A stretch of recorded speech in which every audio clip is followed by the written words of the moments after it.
เซ็นเซอร์ตรวจจับการเคลื่อนไหวแบบติดเพดานวันนี้ควบคุมการทำงานด้วยรีโมทคอนโทรลค่ะหลักการทำงานนะคะสัญญาณการขโมยจะดังขึ้นก็ต่อเมื่อเซ็นเซอร์ตรวจจับการเคลื่อนไหวตรงนี้นะคะตรวจพบคนหรือว่าในกรณีที่มีผู้บุกรุกเข้ามาค่ะตัวนี้นะคะระยะตรวจจับนะคะ4 เมตรรุ่นนี้ประกอบไปด้วย2โหมดเสียงด้วยกันนะคะก็คือโหมดชัมมี่เสียงติ๊งหน่องนะคะและโหมดอะลามเสียงไซเรนนั่นเองค่ะ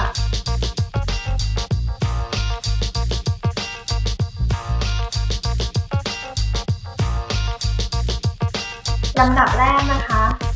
เราเลือกโหมดก่อนว่าจะให้ดังแบบเป็นอะลามหรือชัมมี่โดยปรับ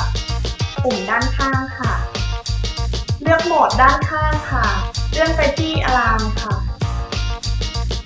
แล้วกดปุ่มด้านหน้ากดอะลามเพื่อให้เครื่องทำงานนะคะเพื่อให้เซ็นเซอร์กันขโมยเริ่มทำงานค่ะจากนั้นเครื่องจะดีเลย์เวลาให้ 4-5 วินาทีนะคะเพื่อให้เรามีเวลาออกจากบ้านค่ะแล้วจากนั้นนะคะก็จะดีเลย์เวลาให้อีก30 วินาที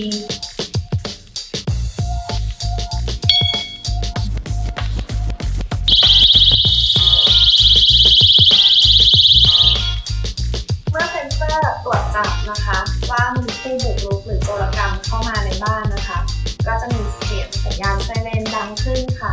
และเมื่อเราต้องการหยุดการทำงานนะคะกดที่ปุ่มดิสอะลามด้านหน้านี้ค่ะเสียงก็จะหยุดไปค่ะหรือในกรณีนะคะที่เราต้องการปรับเป็นเสียงติ้งหน่องค่ะเลือกไปที่ชัมมี่นะคะด้านข้างและกดอะ